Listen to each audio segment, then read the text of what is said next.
Learn leadership before you marry.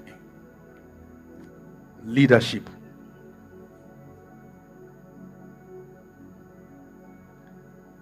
Now, John C. Maxwell said the popular statement that everything rises and falls on leadership.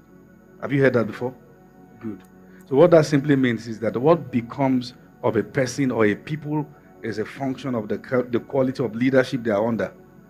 The book Spirit of Leadership by Dr. Miles Monroe, you gave me that book about 13 years ago.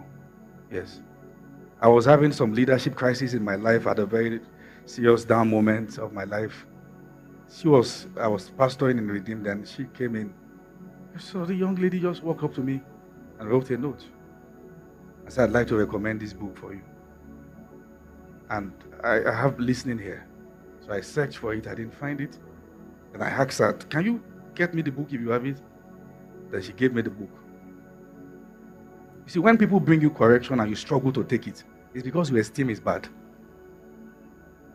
So I read the book, and the first statement in that book is, a group of sheep led by a lion will defeat a group of lions led by a sheep.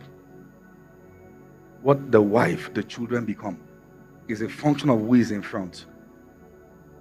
Is it a sheep or a lion? If the man prays, they will pray. If he has integrity, they will have integrity. You don't just make decisions because you are married to a person. You must understand that marriage is stewardship. You are not the owner.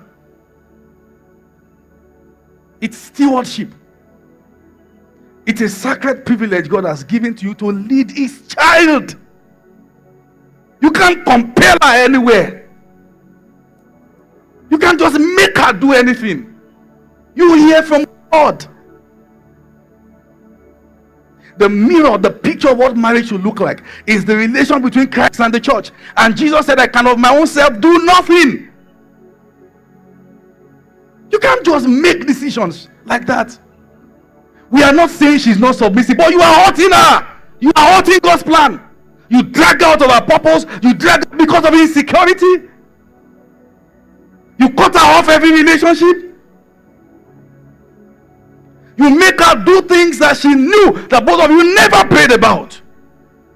And if you ask her, she would have begged her life, asking to do otherwise. The idea of two becoming one is that even if one is down, the other can pick him up.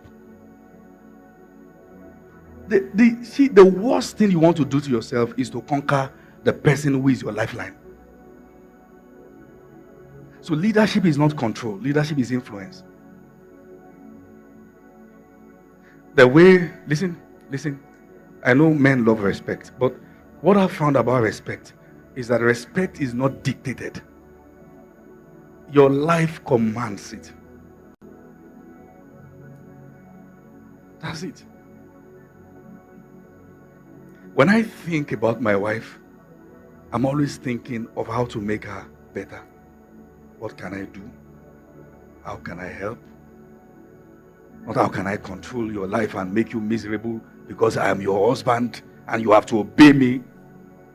Whenever you say I'm the man in this house, you're officially not. Because if you are, you don't have to say it. And leadership entails that sometimes you are making a decision that maybe the emotions of a woman is not allowing her to see, and you stand your ground.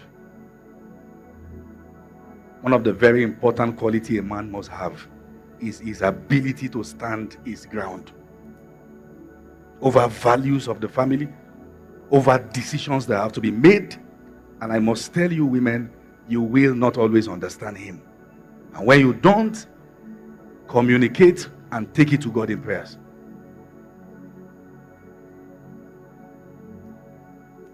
I was telling the people, my people in Abuja, that there are two kinds of people, builders and all others.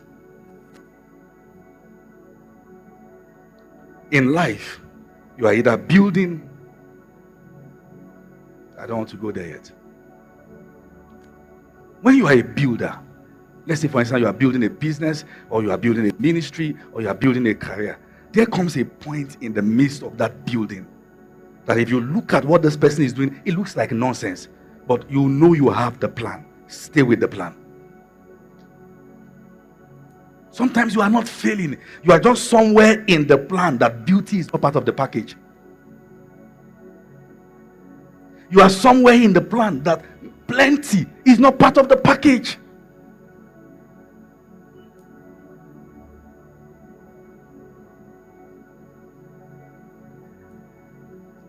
Maybe now when I'm in town, I'm around.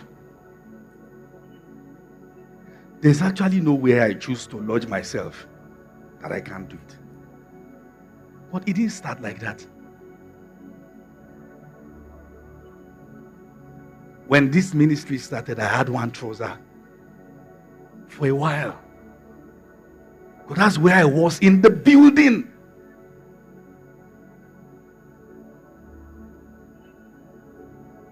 And I've said, make sure anybody can call you anything, not lazy and visionless. Actually, some guys who are emotional feel this person because I don't have money. No, it's not because you don't have money. There's no plan. Show a woman the plan, she won't forget it. There's no plan. I understand it's not here. So what's the next? Yes. Even Peter asked Jesus, we have left all and followed thee. What's going to be the result? If somewhere in the plan we're going to be a bit like this for a while, how are we going to come out? What are you going to do? What are we going to do? What's the plan?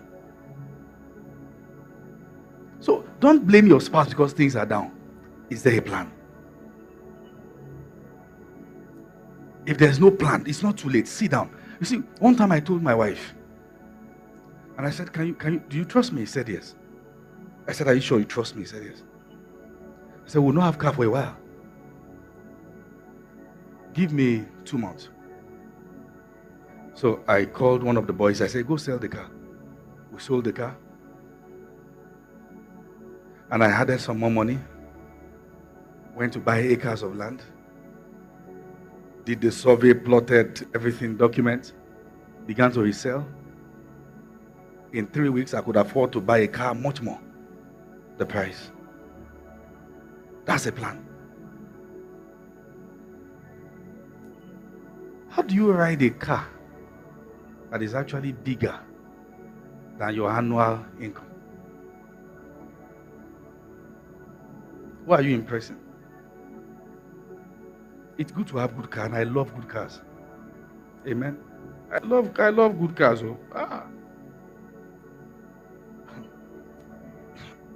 Cars. Do you understand what I'm saying? Don't say pastor is just. No, it's good to have. But you must have a plan. And let me advise you, salary earners, have something that is not salary. Any company policy can change.